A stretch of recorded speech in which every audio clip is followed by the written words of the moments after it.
Secret, hypocrisie, double vie, les homosexuels seraient majoritaires au Vatican et l'homosexualité érigée en système de pouvoir. C'est le résultat d'une enquête de 4 ans menée par le journaliste et sociologue Frédéric Martel, l'auteur de Sodoma. Il est l'invité du Grand Angle.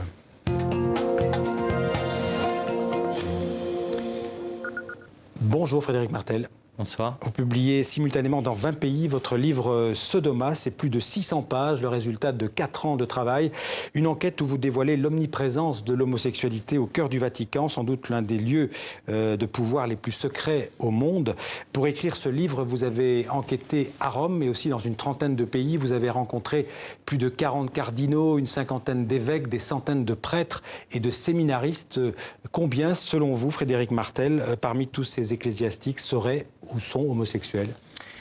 Par définition, vous savez, c'est difficile d'avancer des chiffres. Un prêtre que j'interroge parle de 80%. C'est son propos, c'est d'ailleurs pas le mien, c'est pas des chiffres que je reprends ni que je défends. En réalité, personne ne sait. Ce qui est intéressant, c'est qu'on a affaire, on est face à un système que j'appellerais une majorité silencieuse, qui comprend de nombreux aspects. On n'est pas face à, contrairement à ce que certains voudraient dire, c'est pas des backrooms et des orgies généralisées au Vatican. C'est d'ailleurs pas ce que je décris, même si ça a aussi existé et ce que je raconte dans le livre.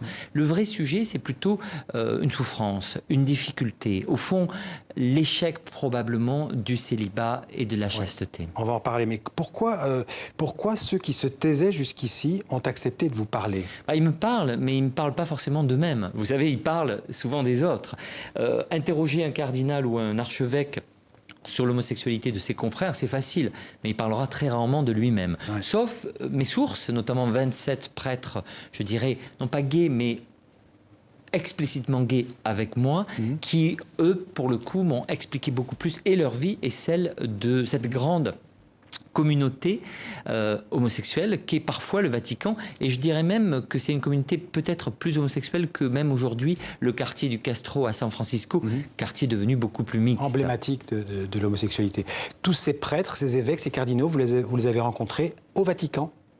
Non, j'ai vécu au Vatican dans plusieurs appartements, j'ai vécu dans des résidences du Vatican, mais j'ai aussi voyagé dans une trentaine de pays, vous l'avez rappelé, et dans ces pays, j'ai aussi rencontré les évêques, les cardinaux, et évidemment, dans un autre contexte, ils peuvent être beaucoup plus à l'aise de discuter. Mais vous savez, ils parlent rarement d'eux-mêmes. En revanche, vous avez affaire à des homophiles, souvent, c'est-à-dire des homosexuels non pratiquants, ce qui veut dire qu'ils sont fidèles, malgré tout, à leurs vœux de chasteté et au célibat, même si pour moi, ce sont quand même des homosexuels, parce qu'ils ont une sensibilité, une culture et une psychologie homosexuelle qui a des effets. Et pour aller vite et terminer sur ce point, c'est le sujet de mon livre. Le sujet de mon livre, ce n'est pas le outing, je ne dénonce pas des homosexuels. Par ailleurs, moi, je suis openly gay et je défends l'idée qu'un archevêque... homosexuel, vous vous en cachez pas, vous avez écrit plusieurs livres sur la question. Cardinal, un archevêque et un prêtre puissent être gays ne me pose aucun problème. Ça devrait même être une option parmi d'autres. En revanche, le problème, c'est l'hypocrisie. Le problème, c'est la schizophrénie, la double vie. Et surtout, encore plus, les effets que cette schizophrénie va avoir sur non seulement la doctrine de l'Église, mais aussi sur tout un tas d'éléments de fonctionnement, de dysfonctionnement et de distorsion grave à tous les niveaux de la vie de l'Église. Certains en Italie, la presse italienne, j'ai vu sur Internet, dénoncent en fait, vous accusent d'avoir fait un pamphlet LGBT contre l'Église. Qu'est-ce que vous leur répondez à ces gens-là? Alors d'abord, vous avez... Pardon de dire ça, mais il y a eu des milliers d'articles sur ce livre depuis 4 jours, qui, au fond, a sans doute touché le point névralgique, le point central, le point le plus secret de l'histoire du Vatican. Donc il y a des articles critiques, il y a énormément d'articles positifs, il y a des milliers, des gens qui m'attaquent très violemment, des gens qui m'adorent. Bon, ça fait partie des règles du jeu. Le point principal, c'est que c'était un secret de Polichinelle. En réalité, ceux qui parfois même disent « mais à quoi bon raconter ça ?» le savent, mais ne l'ont pas raconter. Et je pense qu'à un moment, aujourd'hui, ce livre est possible et il fallait le faire. Alors le livre est divisé en 4 parties, 4 grands chapitres consacrés à l'attitude des 4 derniers papes sur cette question de l'homosexualité. On va commencer par Paul VI, qui était pape de 63 à 78, un pape complexe, un pape grand ami du philosophe français Jacques Maritain.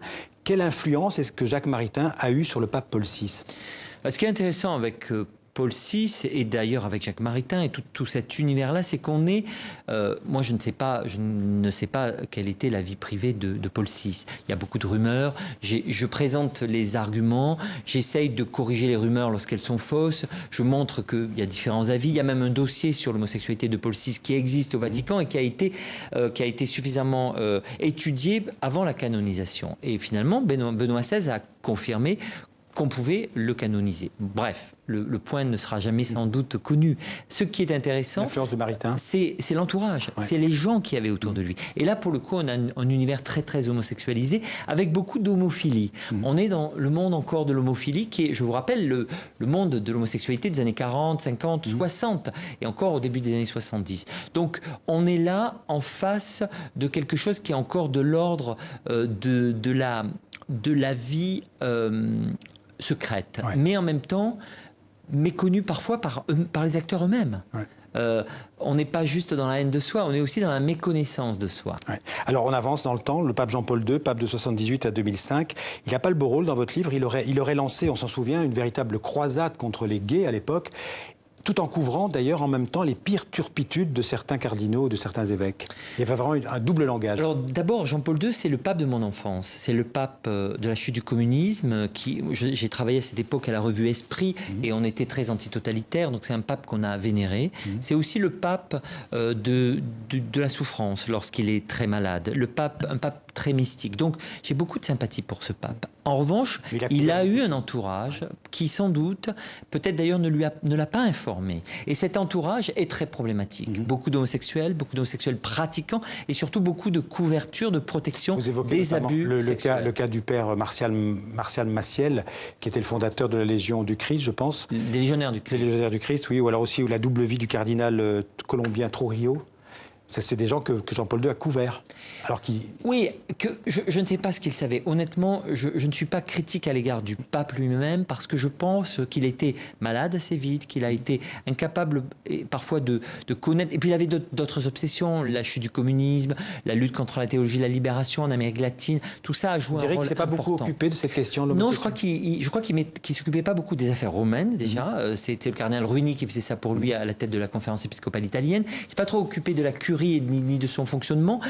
Il était aussi au-dessus de ça, très souvent. Alors Benoît XVI, ça c'est le pape donc, de 2005 à 2013. On le voit comme un pape intellectuel, comme le gardien de la doctrine de la foi. Qui était Benoît XVI? On peut dire que c'est un homophobe déclaré, mais qui se serait imposé une sorte, comme vous dites, de chasteté mystique à lui-même. Vous savez, moi, j'ai beaucoup de sympathie pour Benoît XVI. Je pense que c'est une figure tragique. C'est une figure qui a été dépassée par une doctrine qu'il a pourtant contribué très largement à créer. Au fond, il a imposé aux autres, et notamment aux homosexuels, à qui il a demandé l'abstinence, ce que peut-être, c'est une hypothèse, il s'est comment dire, imposé à lui-même.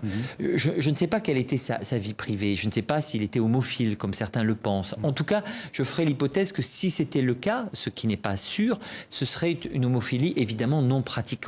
Mais encore une fois, il y a une obsession anti-gay qui est quand même très troublante chez Benoît XVI. Alors c'est le premier pape qui a démissionné, je crois, depuis le XVIe siècle, en 2013. Vous diriez que sa démission est directement liée à son homosexualité, ou en tout cas à ce drame intime et personnel, comme vous dites? Je n'ai pas du tout évoqué son homosexualité. Honnêtement, je ne sais pas. Non, mais à cette espèce de... Non, ce que je peux dire, c'est ça, torture intérieure. Ce que je peux dire, c'est que, au fond, pour moi, sa démission, qui est une démission historique, vous l'avez rappelé, ce sont 14 stations d'un chemin de croix. Donc ça a été un pape qui a beaucoup souffert de ses erreurs et aussi de la difficulté d'être pape.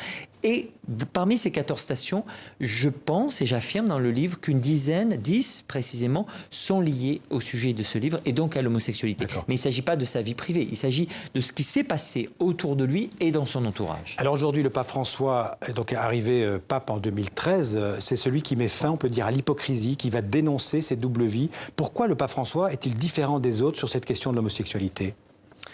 Alors, pour moi, Au début, j'aimais pas beaucoup ce pape. Je pense que c'est évidemment un Argentin, péroniste, jésuite, vous savez, qui souvent défend des demi-vérités qui sont souvent des demi-mensonges. Il est un jour gay-friendly, un jour anti-gay, et j'avais une sorte un peu de méfiance à son égard. Et puis, peu à peu, à force de travailler, j'ai compris. J'ai compris qu'il était lui-même victime d'une cabale, d'un complot, de critiques extrêmement violentes qui viennent notamment de l'extrême droite, très homophobe, qui lui reproche son libéralisme sexuel, pour aller vite, son conservatisme existe aussi sur ce sujet, mais il y a une forme de libéralisme par rapport à eux qu'ils ne supportent pas. Ils haïssent ce pape à cause de ses positions sur les migrants, à cause de ses positions sur la peine de mort, à cause de ce qu'il dit sur les chrétiens d'Orient, etc.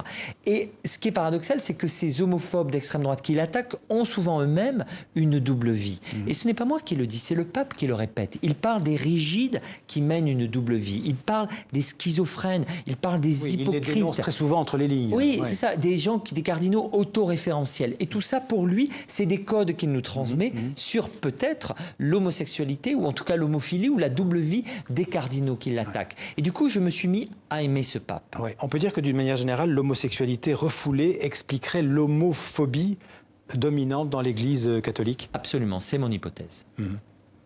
C'est l'hypothèse de ce livre. Absolument. Alors le célibat, vous en avez fait allusion tout à l'heure, le célibat et la chasteté imposés aux prêtres, est-ce que c'est aussi quelque part l'origine du problème?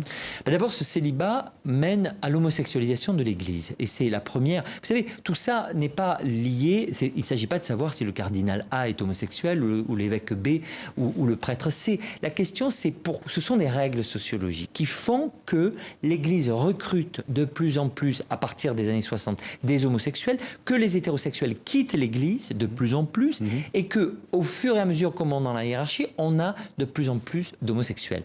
Et donc, du coup, la question, c'est de comprendre un système qui s'est homosexualisé et qui, pour cacher ce secret, a construit une culture de secret et a nié de plus en plus sa propre homosexualité par une homophobie d'autant plus violente qu'elle était évidemment la clé de ce secret. Un dernier mot sur l'actualité. Il y a en ce moment un sommet au Vatican à l'initiative du pape François consacré à la lutte contre les agressions sexuelles, donc à la pédophilie dans l'Église. Pour vous, il y a un rapport évident entre l'homosexualité des prêtres et la pédophilie? Non, il n'y a évidemment aucun rapport entre homosexualité et abus sexuels. Les abus sexuels sont essentiellement hétérosexuels dans les familles, dans les écoles, et les victimes sont des femmes, des filles. Mais dans l'Église, il y a un contexte particulier où ces abus sont souvent des abus sur des garçons mineurs ou sur des hommes, souvent des séminaristes majeurs, avec des problèmes d'autorité, des problèmes d'abus. Et là, effectivement, à l'origine, et c'est pourquoi ce livre sort aussi cette semaine, c'est que je montre cette culture du secret, cette homosexualité niée, refoulée, réprimée, cette haine de soi qui, dans certains cas, heureusement fort peu nombreux, peut mener à des abus. Et donc il fallait décrire ce système pour essayer de comprendre l'état dans lequel l'Église est et trouver des solutions pour, je dirais, la réformer parce qu'elle a besoin de ce que j'appelle dans le livre un aggiornamento intégral. Et ça, c'est le rôle en ce moment du pape François, oui, avec tous les ennemis qu'il a face à lui. Ce n'est pas mon rôle à moi, c'est le rôle de ceux qui peut-être utiliseront ce livre, mais qui sont les catholiques et qui vont devoir eux-mêmes réformer l'Église. Merci Frédéric Martel. Sodoma, enquête au cœur du Vatican chez Robert Laffont. Merci beaucoup d'être venu en parler dans le 64 minutes.